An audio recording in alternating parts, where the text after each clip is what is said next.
Nah, berikutnya nih model soal untuk IPS nih. Model soal yang biasanya IPS. Satu hal yang pengen gue benerin dulu.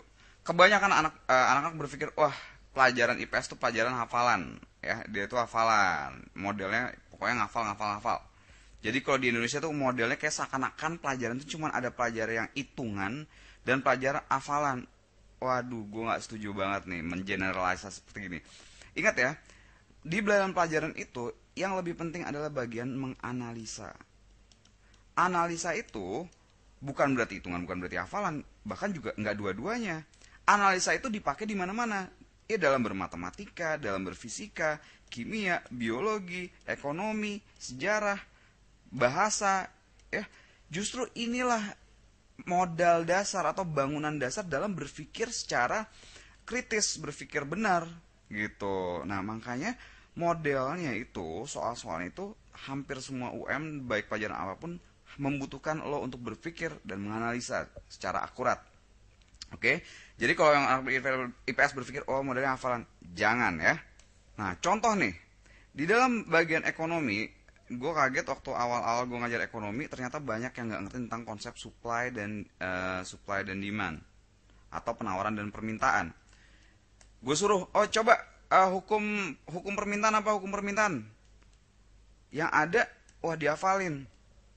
Oh, hukum permintaan berkata ceteris paribus atau jika semua faktor itu akan tetap, maka semakin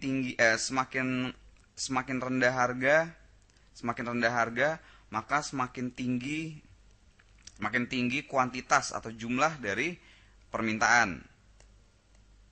Wah, hafalannya begitu. Ingat ya, di dalam belajar itu penting banget untuk kita bisa melihat lebih dari sekedar simbol-simbol. Kalau menghafal, kita cuma melihat simbolnya doang. Ini simbol nih, simbol verbal, simbol bahasa. Ya kan?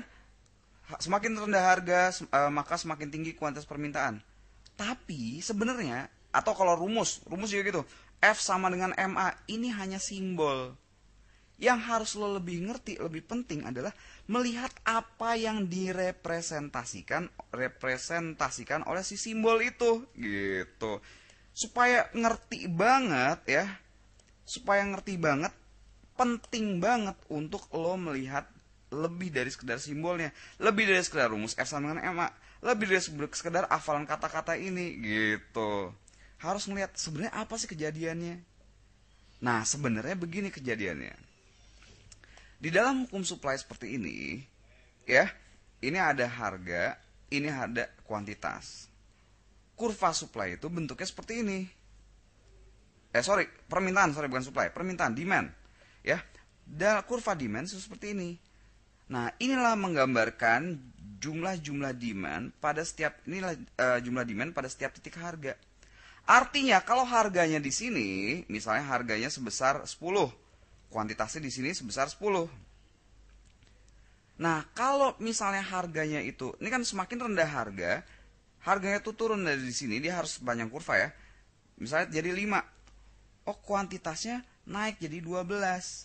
Oh, ya, ini kan ke sini kuantitas makin tinggi, sini harga makin tinggi. Kalau di sini harganya turun jadi 5, kuantitasnya naik. Bukan 12 nih, 22 lah misalnya gitu, ya. Kenapa bisa begitu?